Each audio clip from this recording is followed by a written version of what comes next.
my friend Rachel Lyn. So nice to see you again.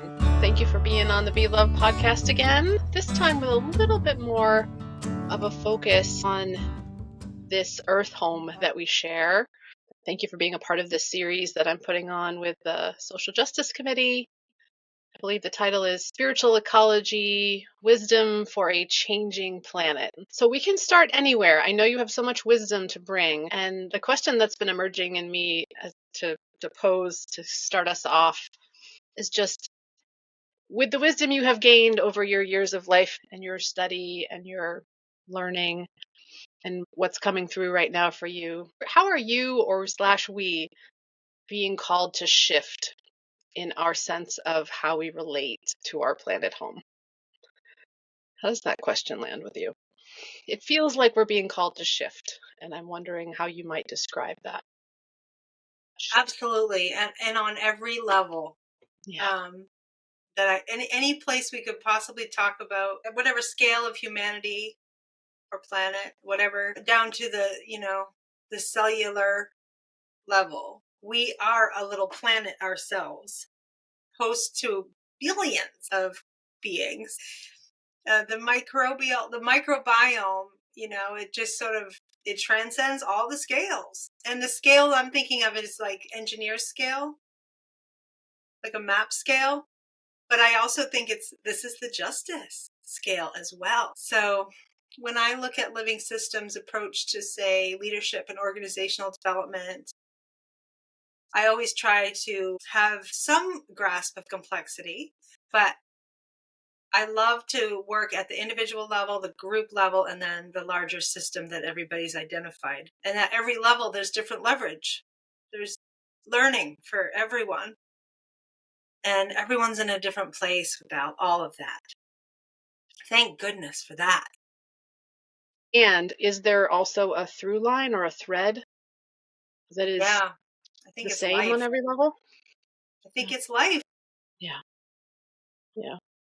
We're creative beings, and I think the biggest shift is our identity, which is great because it's being politicized right now in my state of Maine pretty strongly and horribly. And I had this realization a while back now, maybe 20 years now, that the real neurodiversity is like literally everyone. When you transcend like the systems of labeling in psychology and you get into the development of humanity, living system psychology, you notice that everyone's got a different perspective. Everybody's got a different learning style, and it just goes to infinity, I believe.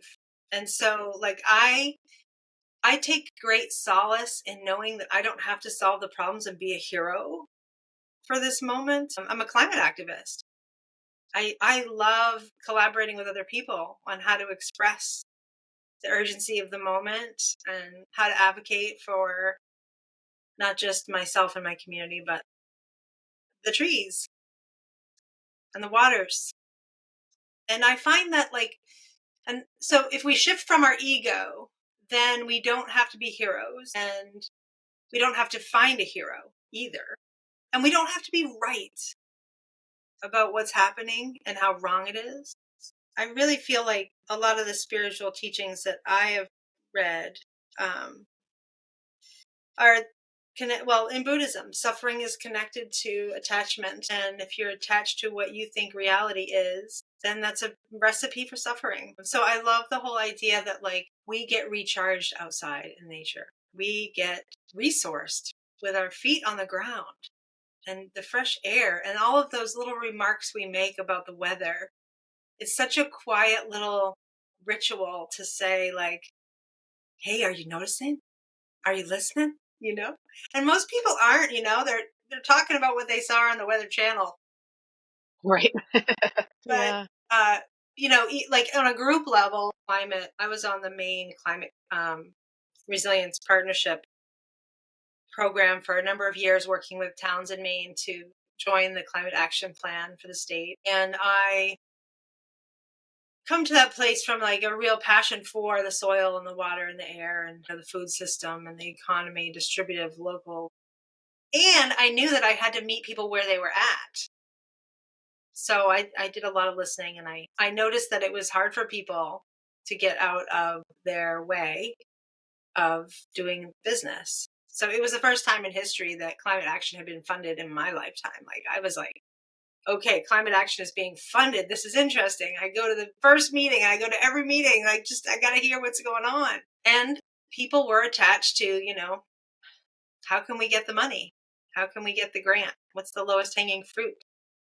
And it would just make me cringe. It was just like, oh my God, there's a smorgasbord of opportunity here, and you're just going to find the most efficient way to dial in your salary. And I was there doing the same thing eventually, but I got out because I don't want to corrupt myself that way. Anyway. You've introduced a lot of different dimensions to this, though, and I hear it when you name the diversity, that you don't have to be the hero when we get out of our egos. That feels very important. And when I ask the question, what is the turning? I almost hear in what you're saying that the turning is that. The turning is the moving out of the idea of the one way to solve the problem, which is sort of more of the path we've been on so far. Yeah, more of the same. Of the one way, but then really that as more of us, as more beings on this planet take responsibility for their way. And how do you balance that with, certainly, I mean, you have education, you have knowledge. There's certain people who are really giving their attention to, like, these would be good ways to go forward. And a lot of other us are sitting around, I don't know, watching sitcoms or, so how do we balance the kind of need for study and expertise while also empowering people to listen to their own way? How do we? Yeah, it has to do with how we show up. There are times when I'll put on the hat of a teacher and say some things and even charge money to say those things to people. I'll let my expertise be sold to help people make million micro changes in their lives to rely less on fossil fuel, or the culture is really you can't take on the culture from outside of yourself. And so I have to keep that in mind when I'm doing any kind of expert role. I much prefer I was doing those local community conversations about climate change. There was a lot of anxiety going in, like, people don't believe in climate change. People are kind of ornery, some people, and they're going to be invited to this conversation because that's how I roll. And so, where there was incredible consensus? No more ice fishing. The ice out dates have changed so much that there's really not a lot of climate denial at all in my town, and I assumed that it was. So because the people themselves were not able to go ice fishing, and so they saw the change. Yeah, they knew. The ice derby, which is a community event every year for decades on decades, doesn't happen anymore because the ice isn't safe enough. So that's one micro observation that people make collectively without talking about it until they're invited to talk about it, and then all of a sudden a micro shift has happened. Oh, there's more consensus in the community than I thought.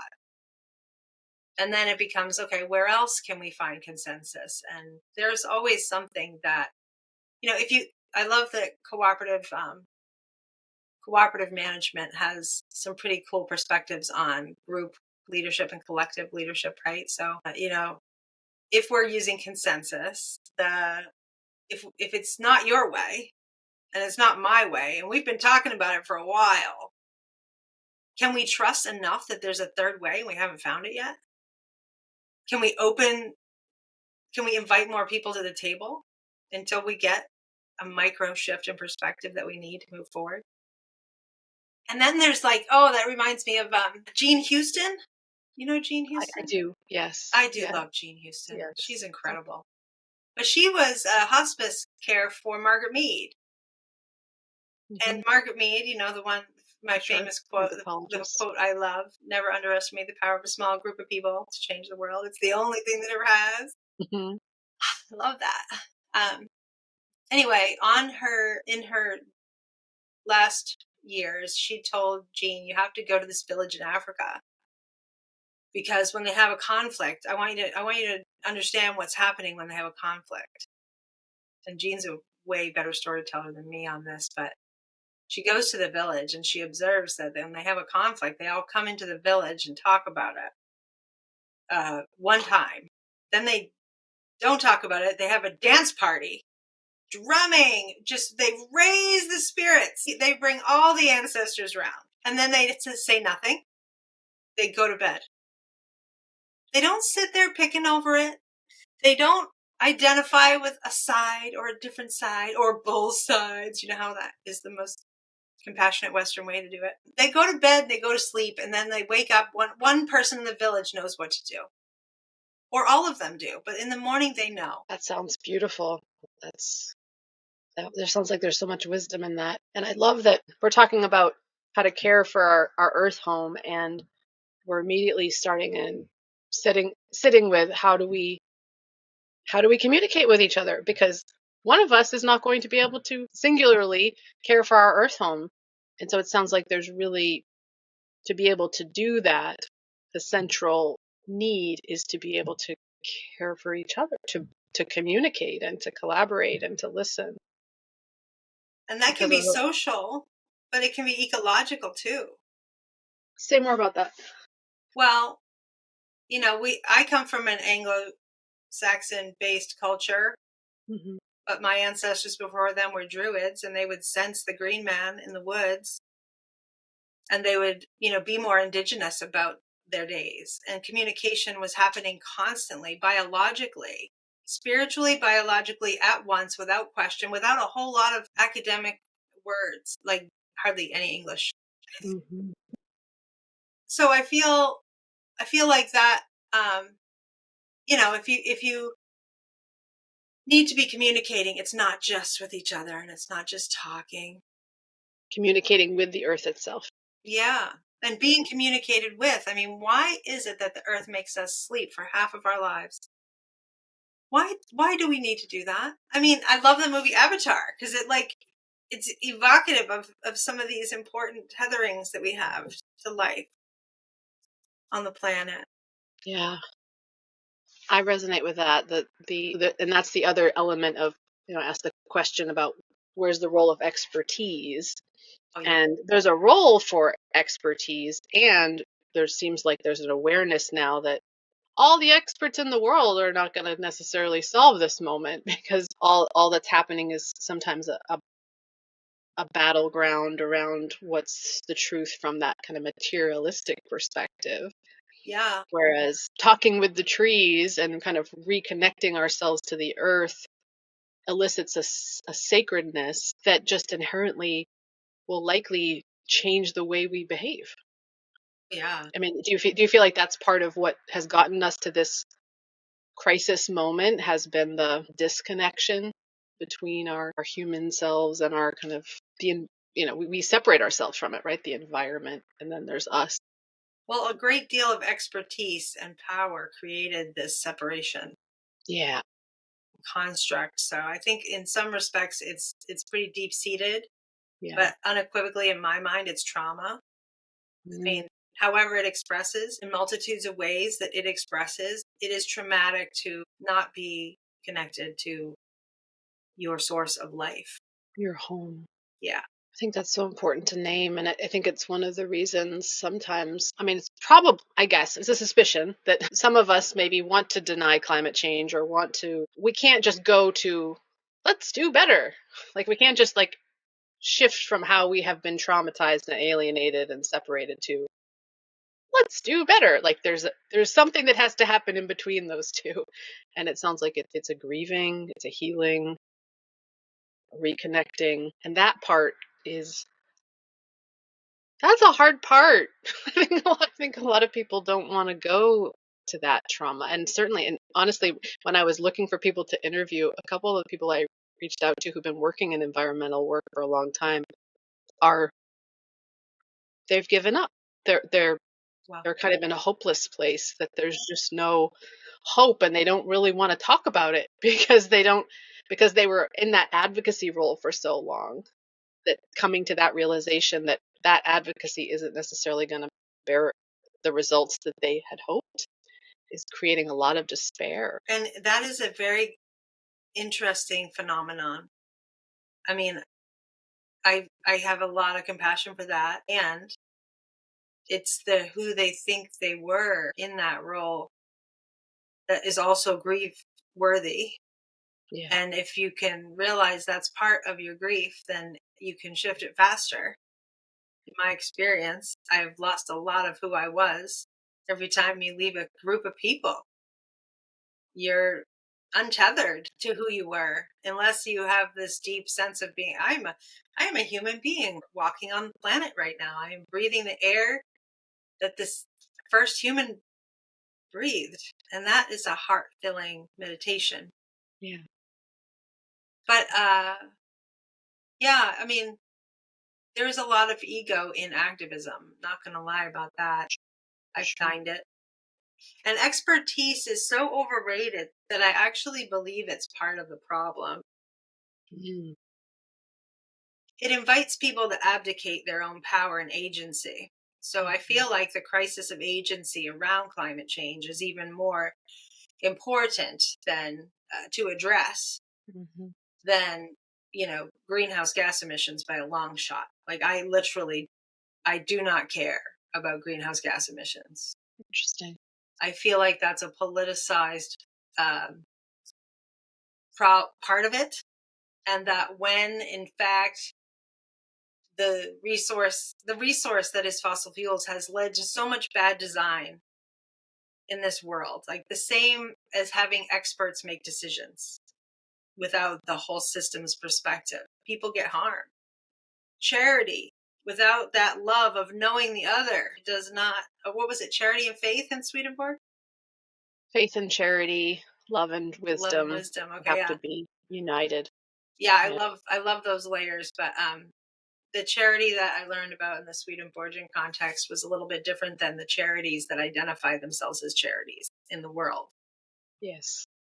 And so I find that, like, the whole shift in environmental justice and social justice in the past decade or two, not very long at all, it's been a minute, just a minute. It's been powerful in reckoning those positions. And I really credit the Indigenous voices in my region, the Abenaki people, for talking us through, those who are listening, what it means to help. There's some pretty horrific stories in history of helping. Yes. Including the schools. Yes. Yeah. And it's not outside of Christianity either, the orphanages. Yes. I mean, there's just so much trauma. Yeah. Yeah. But all of it a reflection, I believe, of this imbalance with our relationship with place, with planet. Did you know the Abenaki is a place and a people at the same time? I don't think I did. No. Yeah, so Miku Paul is an artist here in Maine, and she was at a gallery event with some other environmental justice people. I was there, and I loved something she said about that. She said, when the early merchants came to this area, it was the indigenous that gave them the maps that they brought back to the king so the king could have the land grants to take that land away. And that irony was not lost in the story at all. But the reason it was so forthcoming for the indigenous folks to give the map and the way they knew it so well is because it is a sense of home and self, inseparable. Self, home, same. So the Penobscot River is not a river. English makes it just a river. English makes it a natural resource. The Penobscot are very clear. No, that's my ancestors. That's my ancestors. That's my home. That's my. That's me. That's my body. Yes. So here we have a shift. Okay. So once I'm saying, you got to let your ego go, right? Yeah. And from the burden of a Western mind, an English speaking brain, that seems like something to beat myself up about. Something else I'm not doing right. Right. You know what I mean? But when I listen from the indigenous perspective, I am like, so my sense of self, which is also ego, right? It can be expanded into the unseen. How much of me is in the unseen? Most. It's breath-giving. Most. Whether it's the sleep and waking binary, or whether it's what I eat is having an infinite impact on everyone else. Mm-hmm. Mm-hmm. Wow. Yeah. So there's a letting go and a receiving. Just a letting go and letting with. And letting with. Yeah.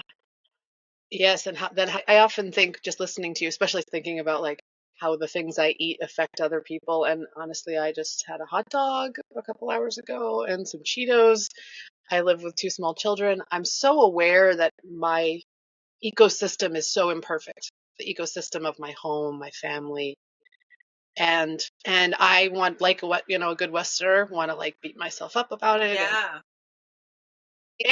and this is the ecosystem, and like in some ways, like the Cheetos are a part of my body. This is the body we've created. This is the Western body, and it's I don't know. I just find it very compelling to embrace the imperfection of this moment and the imperfection of what I'm moving through, while also kind of stepping into that deeper reality of, whether we've decided to make Cheetos or not, like everything that's on the planet came from this planet. Like it is still all, we've certainly done a lot of crazy things to like manipulate it and make it, and it's still all connected. It's still all one. And there is a way in which I still belong to this world in its imperfection. And then what can I do? Which direction is my heart calling me to that will bring more healing instead of more disconnection?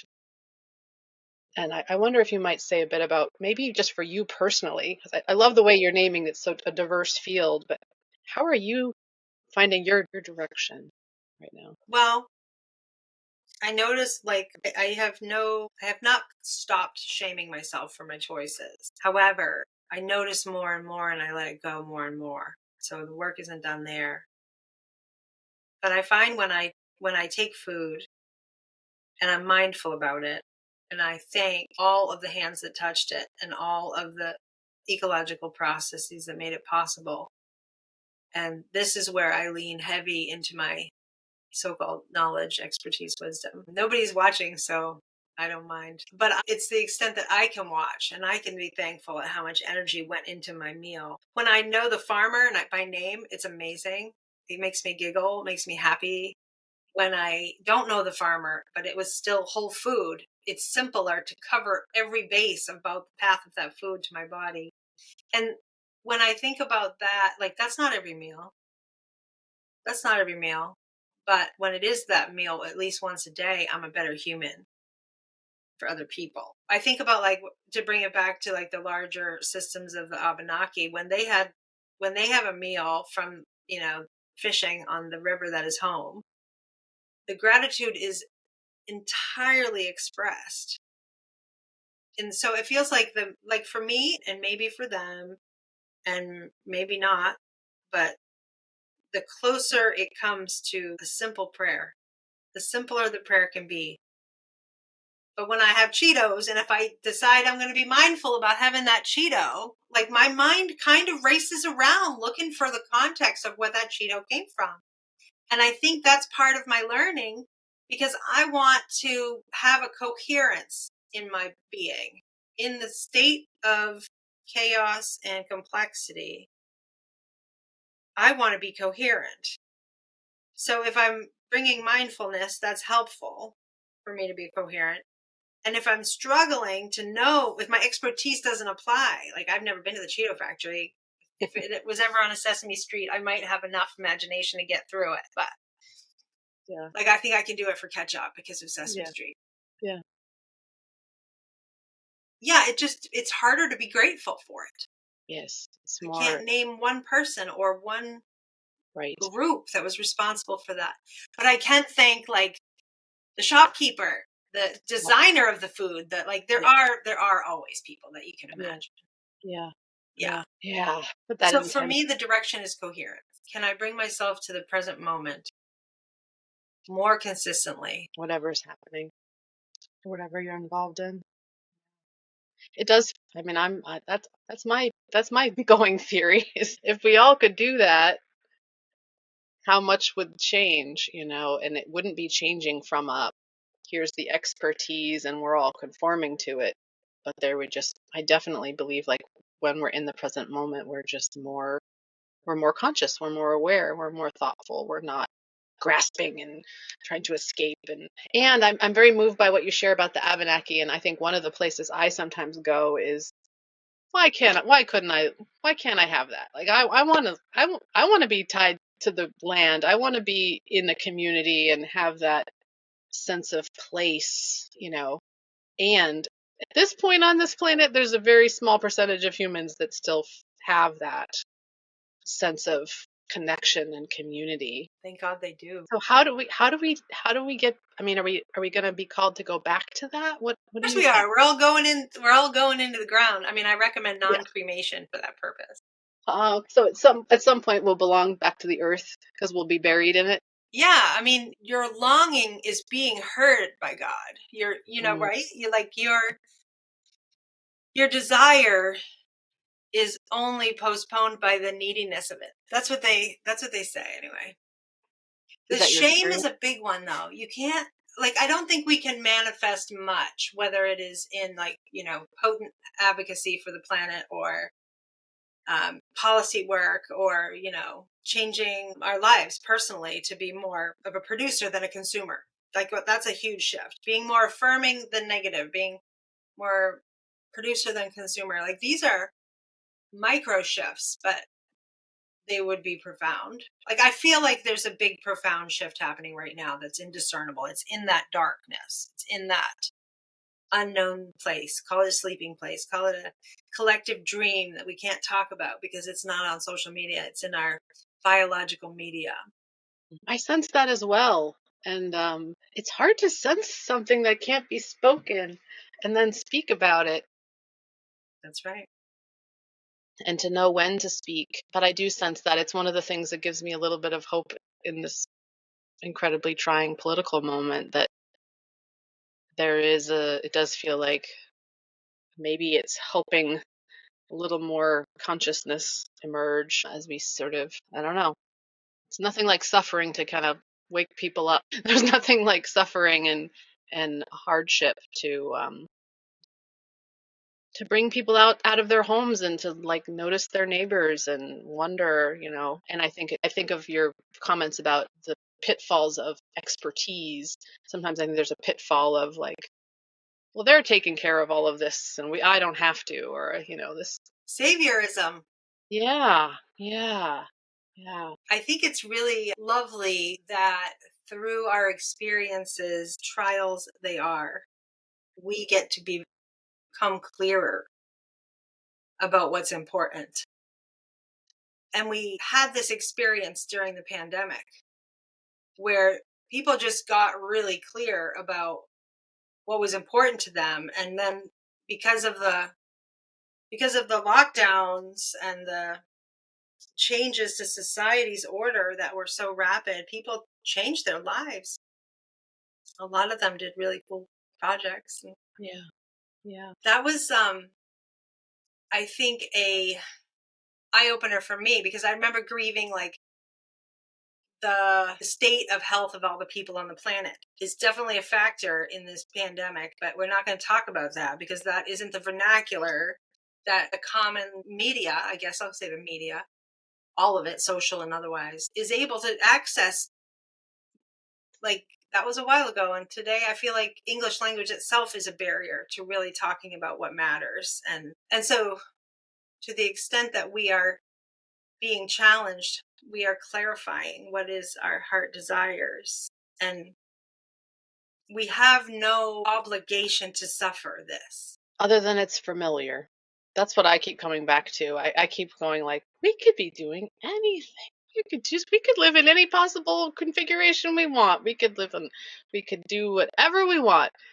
And yet I am also I often come up against systems where that prospect is incredibly threatening, probably because our means of deciding what to do. I definitely feel like that's one of the obstacles, is we don't really know how to talk to each other and like dream together and solve problems together. Like all that work is so hard that nobody wants to go there. So it's like sort of easier to just go along as we've always gone along, and which creates sort of the opportunity of this moment. If everything kind of blows up, then we got to figure something out. We got to try something new.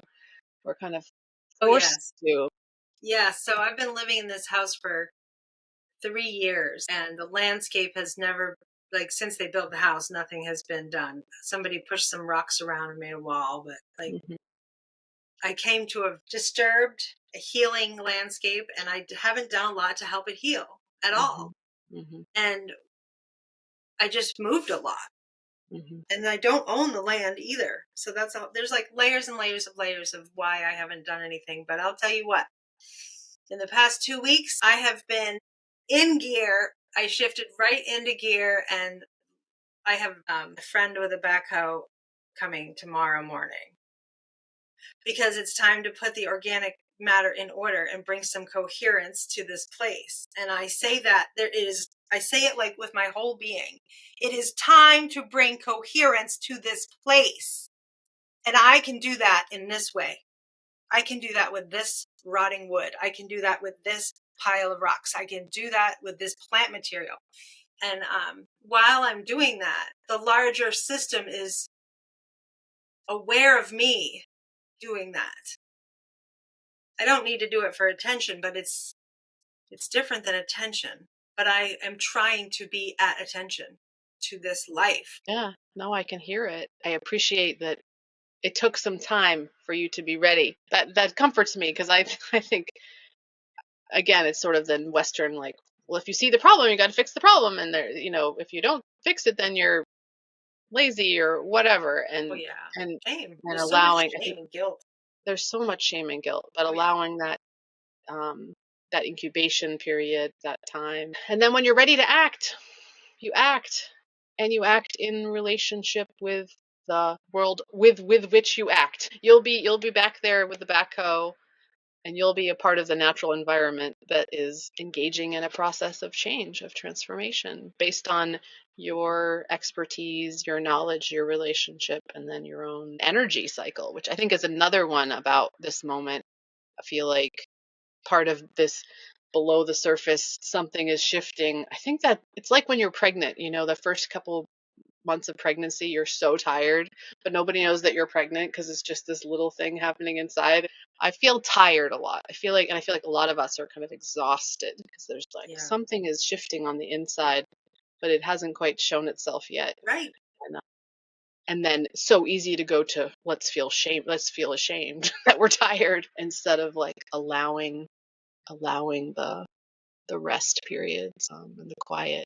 Yes, to all of that. And you'd think, in terms of what would be good for the planet, sitting still would probably be good for the planet. Not rushing around and, solving all the problems sometimes might be the best solution. Especially if you can enjoy it.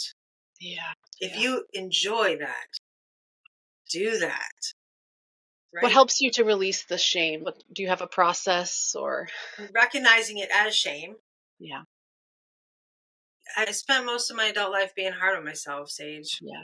Yes. And we're a lot of walking wounded out here in this crazy world. Yeah. So, I seek plant medicine as a medicine for my healing my heart, for negative self-talk and shame. And, I also notice it in a kaleidoscope fashion with, if I find myself at my wit's end with another human or an animal or like the landscape, or it's like it's an ink blot. Everything is an ink blot. If I'm irritated with it, like, I gotta look at that. That's how I'm treating me. And I didn't notice. Like, there's so much. And that's what I deeply believe about this, all of us being a part of this ecosystem, is that you dealing with your reactivity and anger and shame and finding a way to heal that, I have to believe that is like just as useful as getting the backhoe into your backyard tomorrow, doing that work, because you're a part of the nature too. So if your garden is a little more peaceful, and I feel like I sense that from what you've shared already, that if collectively this planet is going to heal, it means we all have to heal. It means because we're a part of the planet. So if that healing happens in people, it will lead to better community engagement because we'll have more healed humans making decisions together. And then that will lead to better relationships with the earth. I mean, I'm not a climate scientist, so I don't know all the nitty gritty from that perspective. I think your That, theory is solid. say that again? You think my theory is solid? Yeah. I think it's pretty solid, man. I mean, what do we know in terms of What do we know? what's possible? I liked your video you shared about radical uncertainty. Yeah.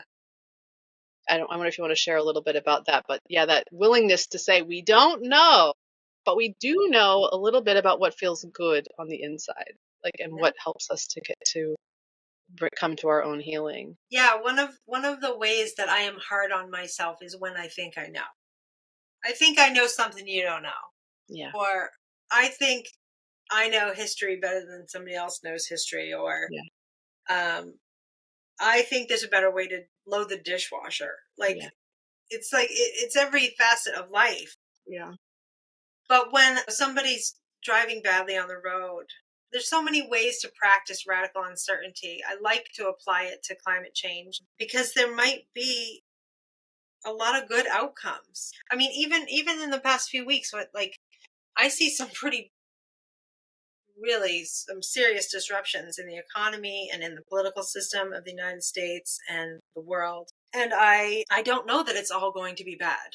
And when I think it's all bad, I have to check myself with radical uncertainty because it's better for my energetic being to do so. And if my energetic being can stay coherent, um, harmonizing, I'm open. I'm an open system. If I shut down, I'm not good to anyone. And I do struggle to stay open all the time. I'm not trying to sound like I'm this like yeah. perfect little angel because I'm not. No, Um, I'm also reaching for vices yeah, through these times. sure. Oh, and that reminds me too, like, okay, so my own ancestral work, I reference the Abenaki and their place identities and their ancestors being all the same. Well, for me, sometimes if I'm outside and I'm doing something that maybe my ancestors might have done for tens of thousands of years with the hands, like I look at my hands and I'm like, yeah, like these are your hands. I say hello to my ancestors in that way. Oh, that's powerful. And then the future that we could have it's on the love of tens of thousands of generations before us that it will come. It's on love that manifests. None of this like dark political stuff, like it never survives. Life is transformative. Life is creative. And if I'm planting trees for people that will never see that, that's okay. It covers it. Yeah, Covers the base. that seems like a very straightforward way to help the future. Planting trees. It's making me think of what you said earlier about you've left a lot of places and been willing to leave different identities. And I see that as a very important skill or learning, because one of the experiences I have right now is it feels like to talk about the future, to talk about making bringing change or stepping away from one way of understanding ourselves and doing things to a new there for a lot of people that stepping away from how it was is really hard. Yes. Letting that go, and it feels like a betrayal sometimes, I think, for certain people because we get caught in the shame, like, but that's how I thought I was supposed to do it. So if I'm not going to do it that way anymore, I have to. Who am I? I don't know. I wonder. Do you feel like you've learned to do that letting go just because of many experiences, or what helps people to figure that out? I guess do they just have to suffer it? I don't know. Well, it's interesting. I don't think everyone figures it out at the same time. Yeah. Like I don't think that our schedule for becoming ourselves is ordained by anything except, God. Yeah. And so when when I show up to love my neighbor, be in community with all of these past circles behind me where I loved deeply and I knew people well, and then I then I left or I moved. See, I can cry about it like right now. But then maybe I'm remembering I helped an older woman, older than me, move after 45 years in her home, and she was shaken by it. It was so hard for her. She had no memory of it. She did not know how to pack a box. Like it was a lot, and the difference of it really allowed me to be present for her, and I think anchor her a bit. And I wasn't there talking about, oh, I'm old hat, I've done this 1,000 times. Like that is not how I was showing up. Yeah. But I was showing up with 1,000 tears and able to notice that the woman was being torn. Yeah. And I knew that tear. So it was familiar. You could be present to it and allow it. And just acknowledge that that's hard. It's hard stuff. Yeah. I know sometimes I feel like I'm seeking like, what will make it easier? But then I think maybe that's the whole point. There is nothing that makes it easier. It's a willingness to go through the pain and the difficulty. And if anything makes it easier, maybe it is having somebody who's been through the pain and the suffering, who is with you in it. Yeah. I think a lot of letting go is going to be required of us over the next however many decades, and I think about, I wonder what's needed, what's useful, what will help us during this time. Another thing that's useful for me is obviously moving your body. Like, can you move your body not because you have to, not because you need to work out, not because you're too fat, not because you're not good enough or sexy enough, or like none of that. Move your body because you're a human. Yeah. And you're designed well to move that body. And that could just be like, my Qigong teacher taught me to just shake 1 minute. Just shake your body like a dog would shake you always see a dog, or like, that's like our little reset, right? Yeah. And it's an appreciation of the body. Yeah. So it's almost like a taking care of the earth as you're caring for that. I definitely feel like that's a piece of the coming back into our bodies and coming back into our wisdom, the sacredness of this life, and to be in the journey of going through that while being very aware of our alienation. Like that's what sort of keeps coming up for me, is like, I'm really aware of how good I am at disassociating, how good I am at, like, binging a bag of Cheetos, how much I don't know about gardening. Like, I'm just so aware of how alienated I am from my ancestors. I don't know my ancestors' stories. I don't know where I'm from. I don't have a place. Like, I am your typical human, American human on the planet, and just knowing all that about my history, not going down a shame spiral of like, well, you're a piece of garbage that should go away quickly, but owning up to that, knowing that, and then also expressing this longing for something different. Like, it's a lot to hold. Like, it's impossible to hold what you just said. Yeah. It seems like a pattern of comparison that would lead you to those thoughts. Is that true for you? I don't know if it's comparison. I mean, okay, because that's what I would do if I was having those thoughts. Yeah. I mean, there's certainly like I can idealize what a beautiful life would be. It's different from mine. So, I mean, I can play that game. Okay. I can definitely play that game. So if you're going to change it, right, do you try to change your life, or do you try to change how you're looking at your life? Yes. Because they're both leverage points, and I would say one of them is infinitely more transformative. Yes. It's not the efforting one. Yes.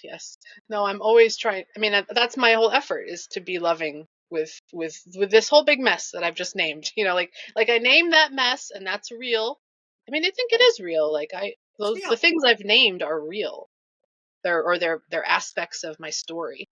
There you go. And I know I belong on this planet. I know I'm a child of God. I know that I belong here. And so it's I think what's happened for these last few years for me is I think I used to not acknowledge any of those things, or even think that I should be connected to my ancestors, or even wonder where I do fit And I'm finally at the place of wondering. And it's so interesting to be at that place of wondering, because it's unsteady, and it's like full of energy and possibility, but it's also full of like responsibility. And sometimes I feel like that's one of the things that keeps us stuck, is not wanting. I want to claim responsibility, but also own that doesn't mean I have to like immediately give up eating Cheetos and like run into like a perfect life. You know what I'm saying? Like, I don't know. I'm wondering about responsibility, because that's a word that, in many ways defined my life. Like I also want to take responsibility. And I spent a number of decades taking on more than my responsibility. And that's not good. That's self-harm. And like part of that was I had a lot of confidence. I knew how to get things done, but getting things done is traumatizing. And I'm not saying like do nothing. I'm saying be more. Yes, we are mirrors to each other. We both know that is what is needed at the moment, is the being, and the being more. And that's partly why it's interesting this climate series idea emerged, collaborating with the Social Justice Committee, and they want to do things, and that's good. They want to have solutions and answers, and I really was wrestling with what my role was in the collaboration. And I was like, I will interview people telling their stories of how they're doing more, but I want to know about how you're doing it with your being. I don't want to necessarily parade the experts and, this is what we will do, because it does feel like, for me, it's got to come through our embodiment and The embodiment is so important. our The stories. agency is there. The relevance is there. Yeah. The power is in the future the only power we have to do anything about climate change is in that dark space that is the future. Yeah. Yeah. So, yes to dreaming, yes to suffering as well, because it isn't our organism's way to have it easy. We have this world of contrast that teaches us. We learn so much from it. And we're learning so much right now. And if the planet is whispering to people and they can't hear it. I mean, I remember there's a moment where I started considering that, I might be spiritually guided, and I would go on these meditation journeys with shaman people and spiritual directors I would be anxious. I can't find it. I can't hear it. I can't see it. And it's like all this sensory identity. Like my ego is sensory. Yeah. Yeah. So an extrasensory experience or a spiritual experience is nothing that I can count on. Yeah. Yeah. To look and feel like as the physical world looks and feels. Right. But isn't it mystical to think that everybody who lived before, organisms of all kinds, have folded back into this beautiful planet? That's where I feel like we do get to go home. We do get to go home, and we are going to become part of the soil again. And all of the DNA of all the creatures that have ever walked on this planet or swum in the seas, on some level, is a part of our system, and making these structures of creation possible. And I do feel like there's a way in which mysticism and just what is. Yeah. I feel like we're starting to find that the language between the two, which is exciting to me as we kind of open up to deeper possibilities. Yeah. It's been good to connect with you, Rachel Lyn. Thank you. Glad to be on the journey. And I think part of this conversation and sort of this, like, what do we do, or how do we, I think hearing you name all of this with a smile and a confidence and a grace, I think that's part of what we really do need right now, is that, which maybe is just the bringing the sacred back into the everyday, is like, it's kind of pretty cool to be alive. I'm sort of happy to have this meat suit and this opportunity, and from that place of hopefulness or openness to see how we're called to move and act. Yeah. Absolutely. I mean, I might not be able to get to that everyday sacred with my own reflection in a mirror or whatever, because I have so much baggage from our culture, the shame and the guilt and all the shoulda couldas. Yeah. But when I look at you and your young family, or I look at my loves and I see how magical they are, just there's so much there's so many ways to access it. Yeah. Yeah. It's not prescriptive. Yes. Yes, and we can't be perfect. We can be those mirrors for each other, or we can see. Maybe you can't see the sacred in yourself, but I can see it in you. And I love what you shared about the dance party and the decision making. I'm like, let's do it. Let's have a Be Love, Be Honest, Be Useful dance party visioning session, because I do feel like I'm so interested and excited about how to do that for each other, because there's all of this mysterious wisdom growing up in each of us as individuals, and something happens when we come together. And if we can start to come together, not in this, we have to solve all the problems and let's stick with Robert's Rules of Order, or I don't know, all the things we have to do. If we can find new ways to come together that can be celebratory and curious, that's exciting to me. Yes. Maybe that'll be our next collaboration. Let's plan something at the Portland New Church. We'll have a meeting, then we'll have a big dance party, and we'll all go back and sleep, and then we'll tell each other our dreams. Yeah, there's still people having dance parties at the Portland New Church. I've been to a few at the Portland New Church. It's a good space for a dance party. Yeah. Yeah. I love it. I would love that. I had a mentor once tell me about going to a festival. Mm-hmm. She was watching this festival unfold for days beforehand, and every garage, I think it was on an island, every garage had a sewing machine going, and people were making these elaborate, fantastic costumes. Mm-hmm. And the people, right before the event, they would come to the garage to get their costume, and they didn't say, "I'm here to get my costume." You know what they said? "I'm here to get me." Mm-hmm. There's so many ways to reconnect with who we are. Yeah. Yeah. Festivals, dancing, sleeping. Yeah. Eating, all the ways. In conversations with people across the miles on video technology. Well, I thank you for your time. And I love it when we both are in